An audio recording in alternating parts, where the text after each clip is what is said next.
नमस्कार, मैं दीपक शर्मा और मेरे यूट्यूब मंच पर आपका स्वागत है। दोस्तों, प्रधानमंत्री मोदी की कैबिनेट में, मंत्रिमंडल में क्या मंत्रियों पर प्रेशर बहुत ज़्यादा है, दबाव बहुत ज़्यादा है? और क्या कैबिनेट में जो फैसले होते हैं चुपचाप हो जाते हैं, एक तरफा हो जाते हैं, बहुत बहस नहीं होती? और क्या हम ये कह सकते हैं कि इस कैबिनेट में एक बेचैनी का माहौल है? अब इसे इत्तेफाक कहें, एक संयोग कहें कि कल नागपुर में एक जलसे में, कार्यक्रम में, पॉलिटिकल कार्यक्रम में मोदी जी के सबसे senior cabinet minister Nitin Gadkari ने कहा, हालांकि मराठी में कहा, जिसका सार ये था कि मैं राजनीति छोड़ना चाहता हूँ, मन करता है कि मैं राजनीति छोड़ दूँ।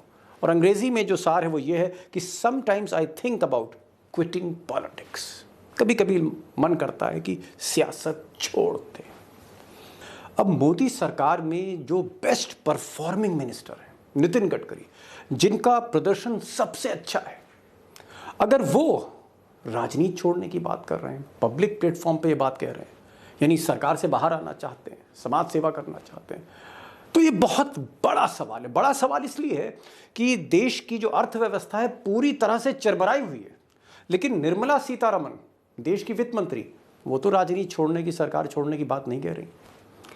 देश की जो विदेश नीति है उसका हाल देखिए, बड़ा बुरा है। चाहे रशिया हो, चाहे यूक्रेन हो, या फिर चीन हमारी छाती पर खड़ा हुआ है 2 साल से, तो विदेश नीति पूरी तरह से, हमारी कूटनीति गड़बड़ाई हुई है। लेकिन विदेश मंत्री जयशंकर जी तो नहीं कह रहे हैं कि वो सरकार से बाहर आना चाहते हैं। और भी कई मंत्री हैं जिनकी परफॉर्मेंस बिलो पार है, जिन्होंने देश का बंटाधार किया। मैं उनके नाम नहीं लेना चाह रहा, लेकिन सवाल मेरा यही है कि आखिर एक बेस्ट परफॉर्मिंग मिनिस्टर, जो एक तरह से कह सकते हैं कि सरकार का बेस्ट मिनिस्टर है आउटपुट के हिसाब से, नितिन गडकरी, वो क्यों ऐसी बात कर रहे हैं? उनके मन में ऐसी बात आई क्यों, विचार क्यों आया कि उन्हें लगता है कि राजनीति छोड़ देनी चाहिए, सिर्फ सत्ता में बना रहना मकसद नहीं होना चाहिए? ये जो बातें कर रहे हैं, ये वाकई एक बहुत बड़ा सवाल है। और मैं इस पूरे मामले में आज आपसे रूबरू कराऊंगा महाराष्ट्र के सबसे बेखौफ रिपोर्टर, सबसे बेखौफ पत्रकार अशोक वानखेड़े, जो हथेली की तरह नितिन गडकरी को जानते हैं 30-35 साल से। और मैं उनसे पूछूंगा कि आखिर असली कारण क्या है। कहीं ना कहीं कोई और बात तो नहीं, मोदी वर्सेस गडकरी तो नहीं है।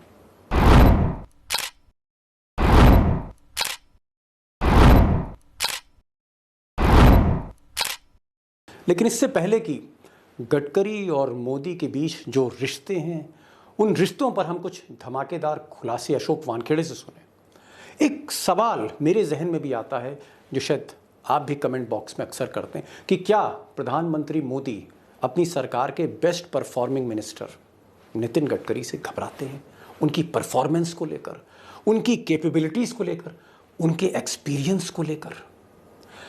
मुझे लगता है कि इस सवाल पर आने से पहले जरा इस बेस्ट परफॉर्मिंग मिनिस्टर की कुछ परफॉर्मेंस देखें जरा। अब अगर आंकड़े बता रहे हैं, मंत्रालय की परफॉर्मेंस, प्रदर्शन बता रही है कि Nitin Gadkari best performing minister रहे, एक स्टार मिनिस्टर रहे आउटपुट के मामले में, तो फिर मोदी जी लगातार उनके पर क्यों कतर रहे हैं? धीरे धीरे उनके मंत्रालय क्यों कम किए जा रहे हैं? आखिर क्या वजह? आप खुद देखें, 2014 में गडकरी जी के पास कम से कम 4-5 मंत्रालय थे। रोड ट्रांसपोर्ट, हाईवेज, उनके पास रूरल डेवलपमेंट था। जी हाँ, रूरल डेवलपमेंट उनके पास था। शिपिंग थी उनके पास वाटर रिसोर्सेज था। लेकिन कुछ दिनों के बाद कई मंत्रालय ड्रॉप कर दिए गए। और 2019 में जब मोदी जी ने दोबारा शपथ ली, तो गडकरी जी के पास सिर्फ 2 मंत्रालय रह गए, रोड ट्रांसपोर्ट एंड हाईवेज, और एक नया मंत्रालय दिया गया MSME, यानी आप कह सकते हैं लघु एवं मध्यम उद्योग, small and medium scale industry. और ये भी विभाग उनसे छीन लिया गया है। यहाँ भी उनके कहीं ना कहीं पर कतरे गए। और आज की तारीख में, जी हाँ, आज इस महीने में जब हम आपसे बात कर रहे हैं, उनके पास सिर्फ एक डिपार्टमेंट है, रोड ट्रांसपोर्ट एंड हाईवेज। अब कहाँ तो ढेर सारे मंत्रालय और कहाँ सिर्फ एक मंत्रालय। तो एक चीज़ तो साफ है कि गडकरी जी के पर कतरे गए हैं। यानी परफॉर्मेंस होते हुए भी उनको कहीं ना कहीं हाशिए पर लाने की चुपचाप खामोशी से कोशिश हुई है जो दिखती है। लेकिन एक चीज़ और दोस्तों, एक बार कैपेबिलिटीज़ देख लेते हैं, एक बार एक्सपीरियंस, अनुभव पे, प्रतिभा पे इन दोनों को तौलने की कोशिश करते हैं, एक कंपैरिजन वो भी देखते हैं, कुछ तस्वीर थोड़ी और साफ होगी। अब जैसे अगर आप उम्र देखें, मोदी जी उम्र की बहुत बात करते हैं कि 75 के बाद सबको ड्रॉप कर देना, चाहे वो अडवाणी हो, चाहे जोशी हो, चाहे शांता कुमार हो, चाहे यशवंत सिन्हा हो। एक उन्होंने एक एज बार बना दी थी 2014 के आसपास। तो उनका एज पे और आप ये कह सकते हैं कि एज रिलेटेड परफॉर्मेंस पे बड़ा ध्यान रहता है, ऐसा लगता है। अब अगर हम उम्र देख लें तो यहाँ एडवांटेज मोदी को नहीं है, एडवांटेज गडकरी को है, क्योंकि मोदी जी की उम्र तकरीबन 71 साल के आसपास है, गडकरी 64 साल के आसपास है। तो यहाँ काफ़ी छोटे हैं उम्र में, एनर्जी है उनमें। और अगर आप एक्सपीरियंस देखें तो एक्सपीरियंस में भी गडकरी जो हैं वो सरकार में, प्रशासन में पहले आ गए थे, सरकार में पहले आ चुके थे। मोदी जी कई साल बाद आए, जी हाँ कई साल बाद आए। अगर आप देखें आंकड़ा कि मोदी जी को जो एक्सपीरियंस है 2001 से 2022 तक 21 साल का है, और गडकरी जो 1995 में मिनिस्टर हो गए थे 27 साल का एक्सपीरियंस। यानी कुल मिलाकर गडकरी की उम्र कम है, एक्सपीरियंस ज़्यादा है, और ये कॉम्बिनेशन बड़ा खतरनाक है, खासकर एक महत्वाकांक्षी प्रतिस्पर्धी के लिए। अब दोस्तों, आप सुनना चाहते हैं अशोक वानखेड़े को कि उनके खुलासे क्या हैं। जी हाँ, एक महाराष्ट्र कवर करने वाले मराठी रिपोर्टर के क्या खुलासे होंगे गडकरी और मोदी के रिश्तों को लेकर। और फिर जब अशोक वानखेड़े बोलते हैं तो इतना बेखौफ बोलते हैं कि कभी कभी वाकई बहुत बड़े धमाके कर जाते हैं। लेकिन फिर भी मैं उससे पहले कि आपको बातचीत सुनाऊं, मैं चाहता हूं कि गडकरी जी ने नागपुर में एक पब्लिक प्लेटफॉर्म पर, जहां कई पुराने मंत्री बैठे थे, साथी बैठे थे, वहाँ उन्होंने बात क्यों कह दी कि उनका मन करता था, कभी कभी मन करता है कि राजनीति छोड़ते हैं, वो डेविएशन क्यों लेना चाह रहे हैं। और सबसे बड़ी चीज़, सरकार में ना रहकर वो सीधे सोसाइटी को क्यों एड्रेस करना चाह रहे हैं। अब इसके कुछ कारण हो सकते हैं, क्योंकि कई ऐसे सांसद हैं जिनसे मेरी बातचीत होती है बीजेपी में, बेचैनी उनकी बातचीत से भी जाहिर होती है। और कुछ ऐसे मंत्री भी हैं जिनसे मुझे मौका मिला बातचीत करने का, और उनसे भी ये महसूस हुआ उनके साथ कन्वर्सेशन करने में कि सरकार में एक अजीब तरह का सफोकेशन है। एक बार वो पॉइंट्स जान लेते हैं कि क्या ऐसा तो नहीं है कि गडकरी जो बात कह रहे थे वो कहीं ना कहीं उन मंत्रियों की तरफ से कह रहे हैं जो गुजरात लॉबी के बहुत क्लोज नहीं है। एक बार सुनते हैं, कोशिश करते हैं कि क्या कारण हो सकते हैं। अब जाहिर तौर पर आप अशोक वानखेड़े जी को सुनना चाह रहे हैं, क्योंकि अशोक वानखेड़े आज के दौर में बड़े बेखौफ पत्रकार हैं, और जब वो बोलते हैं निडर होकर तो अक्सर बोलते बोलते कई धमाके कर जाते हैं। मैं उनकी बातचीत सुनाऊंगा, लेकिन गडकरी के उसी बयान पर आते हैं जो उन्होंने नागपुर में कहा। हालांकि मराठी में है, लेकिन थोड़ा सा सुन लेते हैं 4-5 सेकंड, फिर मैं आता हूँ। आणि आता जे आपण बघतो ते केवळ 100% सत्ता कारण बघतो। त्यामुळे politics is a true instrument of socio economic reform, आणि म्हणून या राजकारणामध्ये राहत असताना अब कॉपीराइट की वजह से मैं एग्जैक्ट आपको पूरा वो आप कह सकते हैं वो हिस्सा नहीं सुना पाया, थोड़ा सा ही अंश सुनाया। लेकिन अखबारों ने जो लिखा है, टाइम्स ऑफ इंडिया ने, जितने भी देश के बड़े अखबार हैं, उनका ये कहना था कि गडकरी जी का ये कहना था कि पावर में सिर्फ रहने का कोई मतलब नहीं है, और इसीलिए उनका मन शायद करता है कि भाई कहीं ना कहीं सीधे समाज की सेवा करें, देश को आगे ले जाएं, बनस्पत सिर्फ पावर में रहने के लिए रुके हुए हैं। और इसी परिप्रेक्ष्य में उन्होंने कह दिया कि कभी कभी राजनीति छोड़ने का, सियासत छोड़ने का मन करता है। अब ये यूं ही नहीं कहा होगा, और उसको बहुत ज़्यादा उन्होंने एक्सप्लेन भी नहीं किया। लेकिन अगर हम इसका मतलब निकालने की कोशिश करें तो एक चीज़ तो साफ है कि जो टैलेंटेड मिनिस्टर रहे या जो एक्सपीरियंस मिनिस्टर रहे, ये जो गुजरात लॉबी है कहीं ना कहीं उनसे बहुत खुश नहीं रही। जैसे मिसाल के तौर पे ज़्यादातर सीनियर मिनिस्टर ना ही सिर्फ उनके पर कतरे गए, उनको ड्रॉप कर दिया गया। जैसे रविशंकर प्रसाद, एक अच्छी परफॉर्मेंस उनकी रही, बहुत ओजस्वी प्रवक्ता रहे, एक्सपीरियंस था उनके पास और ज़्यादा उम्र भी नहीं थी, लेकिन उनको ड्रॉप किया गया। प्रकाश जावड़ेकर किसी विवाद में नहीं फंसे, करप्शन के कोई चार्जेस नहीं, किसी तरह का कोई चार्जेस नहीं, कंडक्ट कोई शिकायत नहीं, ड्रॉप कर दिया। एक्सपीरियंस ज़्यादा था। राजीव प्रताप रूडी एक आप कह सकते हैं स्टार मिनिस्टर थे अटल बिहारी वाजपेयी के टाइम पे, पायलट भी हैं, बहुत से सत्ता को समझते हैं, सरकार को समझते हैं, उनको भी ड्रॉप किया गया। और अभी हाल में मुख्तार अब्बास नकवी, बड़े पुराने चेहरे कह लीजिए, मुस्लिम फेस, उनको भी ड्रॉप किया गया। और सुषमा जी और अरुण जेटली तो रहे नहीं, जो एक बहुत बड़े परफॉर्मेंस, और बाकी जो सीनियर थे उन्होंने वैसे ही छोड़ दिया, उनका मैं नाम भी नहीं लेना चाहता हूँ। लेकिन एक चीज़ सही है कि आज की तारीख में सिर्फ 2 ही सीनियर मिनिस्टर हैं, राजनाथ सिंह और नितिन गडकरी। राजनाथ जी ने ऐसा लगता है कहीं ना कहीं एक मुख्य धारा या मध्यम धारा उन्होंने ले लिया, समझौते की धारा उन्होंने ले ली है। लेकिन नितिन गडकरी अभी भी प्रखर हैं, मुखर हैं, बोल देते हैं, और कम से कम अपने मंत्रालय में खुलकर आज़ादी के साथ काम करते हैं। और हो सकता है कि उनका जो स्टाइल ऑफ फंक्शनिंग है डिलीवरी करने का, वो डिलीवरी तो करते हैं, लेकिन गडकरी जी का जो स्टाइल ऑफ फंक्शनिंग है, वो मोदी जी का जो सेंट्रलाइजेशन ऑफ पावर है, मुट्ठी में सत्ता को करने का, उससे वो मेल नहीं करता, मैच नहीं करता। हो सकता है ये कारण हो, और ये सवाल मानखेड़े साहब से पूछूंगा, ज़रूर पूछूंगा उनसे।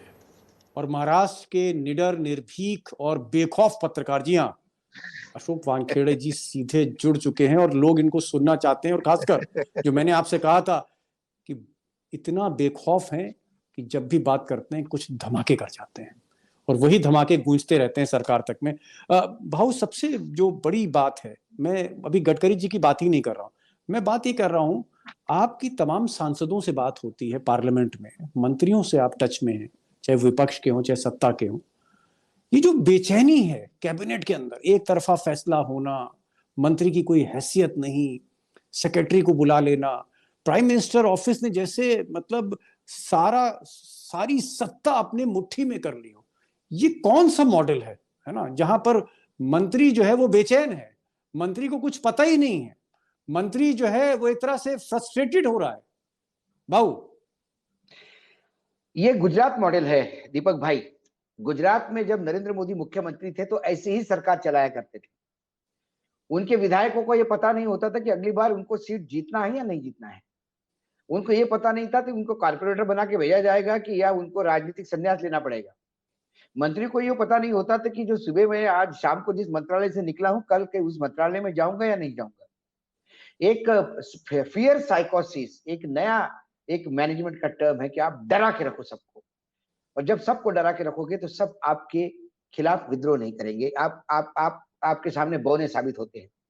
यही जब हम व्यक्तिगत रूप से बोलते हैं, कई तमाम नेता, विधायक हो या बीजेपी का आम कार्यकर्ता भी हो, वो भी डरा हुआ रहता है कि कल देश में क्या होगा किसी को पता नहीं, कल देश कौन सा कानून बनाएगा किसी को पता नहीं, कल कौन सी फाइनेंशियल पॉलिसी आएगी किसी को पता नहीं। नोटबंदी के शॉक के बाद, पांच टायर का जीएसटी के बाद तमाम ऐसे के शॉक वेव्स हो गए। ये किसान के 3 कानून भी एक शॉक ट्रीटमेंट जी, जिसके बाद वापस लेना पड़ी। तो लेकिन 2014 से लेके आप यदि देखोगे तो ये कैबिनेट को इन्फॉर्म किया जाता है। नोटबंदी कैबिनेट का डिसीजन नहीं था, कैबिनेट को इन्फॉर्म किया गया था कि नोटबंदी करने जा रहा हूं, ये सारी दुनिया को मालूम है।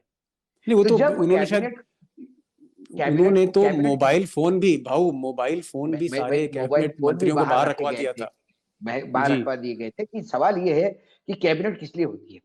कैबिनेट डिसीजन, ये शब्द हम उपयोग करते हैं। कैबिनेट मीटिंग होती है, जब भी कोई निर्णय होता है तो हम कहते हैं कि द कैबिनेट हैज डिसाइडेड।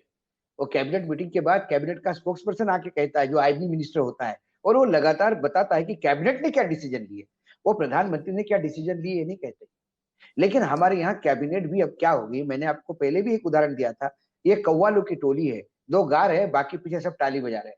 और ताली बजाने वाले को ये मालूम नहीं है कि आज उसको घर भेज दिया जाएगा कि जा जरा बाहर के सामने जाके जरा चेयर ठीक कर ले, या ताली बजाने वाले को ये बोल दिया जाएगा कि जरा जरा लाइट की व्यवस्था देख और हमारे खाने की व्यवस्था देख, थोड़ी देर बाद कव्वाली के बाद हम आएंगे खाना।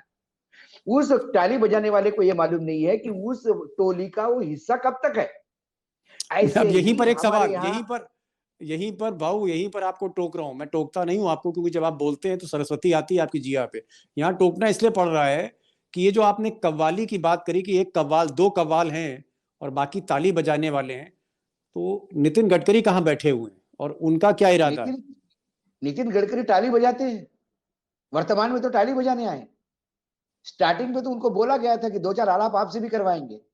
कितने मंत्रालय थे नितिन गडकरी के पास, देखिए आप, पहला 4-5 टर्म मंत्रालय देखिए, थे। उसके बाद क्या रह गया, और अब तो एमएसएमई भी ले गया।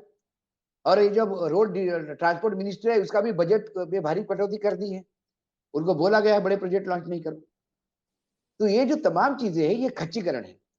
अब आप नितिन गडकरी, क्योंकि उनके संघ से बहुत अच्छे संबंध है, तो एक थोड़ा बहुत एक बचा हुआ मामला है, नहीं तो वो जब रविशंकर प्रसाद और बाकी लोगों को एक झटके में निकाल के बाहर कर दिया जा सकता है बिना किसी कारण के। क्या कल तक उनका परफॉर्मेंस अच्छा था? कल तक फॉरेस्ट और एनवायरमेंट मिनिस्टर का परफॉर्मेंस बहुत अच्छा था, और एक रात में उनको पता पड़ गया कि you are not in the cabinet, you are Prakash out. Javadekar. Prakash Javadekar को, प्रकाश जावड़ेकर ये परफॉर्मिंग मिनिस्टर थे, मतलब आपने जितना बताया था, जो पीएमओ कहता था वो बिल्कुल बनाते थे, बहुत अच्छा ताली बजाते थे वो, उनकी ताली की एक गूंज थी। अब उनको भी बोल दिया गया कि आप ताली नहीं बजाओगे, सामने जाके चेयर उठाओगे। तो सवाल ये है कि आज के डेट में सबसे यदि जो तमाम भारतीय जनता पार्टी के सांसद हो, मंत्री हो, चाहे राज्यसभा हो या गवर्नर हो, या जो भी इस सरकार ने अपॉइंटेड लोग हैं, चाहे ब्यूरोक्रेट हो, उसे ये पता नहीं कि मेरा कल क्या है, कल हो ना हो, जो कुछ है आज है। यही कारण है कि आपको लगातार वो अनसर्टेनिटी दिखती है। ऑल ऑफ सडन एक आदमी रेलवे मंत्री बनता है, वो आईटी सेक्टर भी संभालता है, वो इंफॉर्मेशन टेक्नोलॉजी भी संभालेगा, 2-3 मंत्रालय उसके पास है, कल तक कानून मंत्रालय भी ब्यूरोक्रेट था। उसके पास होता है। हाँ, वीआरएस वो लेता है, वीआरएस लेने के बाद कारपोरेट सेक्टर की दलाली करता है, जो सो कॉल्ड दलाली हम इसलिए कहते हैं कि शुद्ध हिंदी की शब्द है, वो लाइजनिंग के लिए मुझे शब्द नहीं आया, हिंदी मुझे लगता है यही है, दलाली। और उसके बाद आप एकाएक आके मंत्रिमंडल में बैठ मंत्रालय बैठते हो। एक आदमी जो यूनाइटेड नेशंस में पूरी जिंदगी दी है, अब अर्बन डेवलपमेंट करेगा इस देश का, और एविएशन एडिशनल चार्ज था उसके पास, बताइए। फिर जब लेकिन एविएशन भाऊ पूरा बिक जाता है तो सिंधिया जी ने जो मध्य प्रदेश में गवर्नमेंट बनाई, उसका प्राइस उनको वो मंत्रालय मिला जिसमें कोई काम नहीं। जी, मैं अशोक भाई एक बहुत मौजूद सवाल पर आ रहा हूँ कि ठीक है, गडकरी जी ने जो फंक्शन में कहा वो उन्होंने, गिरीश गांधी जी वहां पर थे, उनके 75 साल पूरे हुए थे, लेकिन ये जो मर्म आ रहा है कि भाई सत्ता में सिर्फ बने रहने का मतलब नेता नहीं है, पावर में टिके रहने का, पावर किसी भी सूरत से आए, ये उन्होंने कहा गडकरी जी ने, कि किसी भी कीमत पर पावर हड़पना, इलेक्शन जीतना, सत्ता में रहना, ये नहीं होना चाहिए, देश को आगे बढ़ाना है। और इसलिए उन्होंने कहा कि कभी कभी मेरा मन करता है कि सियासत छोड़ूं और सीधे जनता की, समाज की सेवा करूं। इसका मतलब क्या है? कहीं ना कहीं उन्होंने एक बेचैनी उन्होंने सी है मंत्रिमंडल की, वो रिफ्लेक्ट हो रही है। उन्होंने एक ही भाषण में पॉलिटिक्स के 2 डेफिनेशन दिए। मराठी में भाषण है वो, इसलिए जी हाँ। समझ पाया उसको। तो दीपक भाई पहले वो कहते हैं, politics is a tool of socio economic reforms. राजनीति ये सामाजिक और आर्थिक उत्थान के लिए होनी चाहिए। एक शस्त्र करके हम उपयोग में ला सकते हैं। और आगे वो कहते हैं, politics is a game, now it is not a tool, politics is a game of compulsion, limitation and contradiction. वो जी कहते हैं कि जब राजनीति थी तो ये राजकारण, मराठी में राजनीति को राजकारण कहते हैं, तो उन्होंने कहा कि ये जो राजकारण था, ये राजकारण के मायने क्या थे? राजकारण के मायने राष्ट्रीयकरण था, राजकारण के मायने विकासकरण था, राजकारण के मायने अर्थकारण था, राजकारण के मायने सत्ता कारण था। अब राजकारण के मायने मात्र सत्ता कारण रह गया है, ना समाज कारण के लिए जगह है, ना कोई विकास कारण के लिए जगह है, ना अर्थ कारण के लिए। लेकिन ये उन्होंने बाकायदा कहा।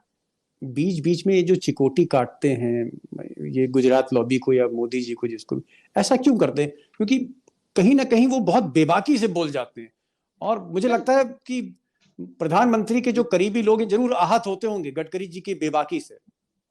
दीपक जी, गडकरी का एक नेचर है, गडकरी प्रेस कॉन्फ्रेंस लेते हैं अपने मंत्रालय की, अपने कामों की, बाकी फालतू प्रेस कॉन्फ्रेंस वो लेते नहीं। और जब सार्वजनिक मंच पे बोलते हैं फिर वो मंच किसी का सम्मान समारोह हो सकता है, किसी का श्रद्धांजलि सभा हो सकती है, किसी का वर्षगांठ हो सकती है, किसी संस्था के 100 साल हो गए उसके लिए होती है। जब वो सामाजिक कार्यक्रमों में बोलते हैं तो वो तमाम समाज के बुराइयों को रेखांकित करते हैं। उन्होंने इसी भाषण में एक बहुत बड़ी बात कह दी। उन्होंने कहा कि चुनाव जीतने वाले में सब गुण हो ये जरूरी नहीं, और जो सर्वगुण संपन्न व्यक्ति है, जो अच्छा समाज कार्य करता है, जो आर्ट एंड लिटरेचर पे ध्यान देता है, जो पर्यावरण पे ध्यान देता है, जो आम जनता के प्रति अपना समर्पण दिखाता है, जरूरी नहीं कि वो चुनाव जीते। और जो चुनाव जीत के आ रहे हैं वो जरूरी नहीं कि ये गुण उनमें हो, क्योंकि वर्तमान में कैसे कैसे लोग चुनाव जीत के आ रहे हैं इसके बारे में मैं बोलना भी नहीं चाहता, ये भी उन्होंने कहा। इशारा किधर है? ये इशारा तो सब तमाम चुनाव जीतने वालों पे है, जो सरकार गिरा रहे हैं, बना रहे हैं, जोड़ तोड़ कर रहे हैं। सर बिल्कुल चुनाव वो जीतने वालों पे है जो मात्र सत्ताकरण के लिए आए, सत्ता का मक्खन खाने के लिए। If the politics is not the tool of reforms in social and economical sector, it has become a game. I quote unquote, from tool to game. Game for what? Game of contradiction, game of limitation.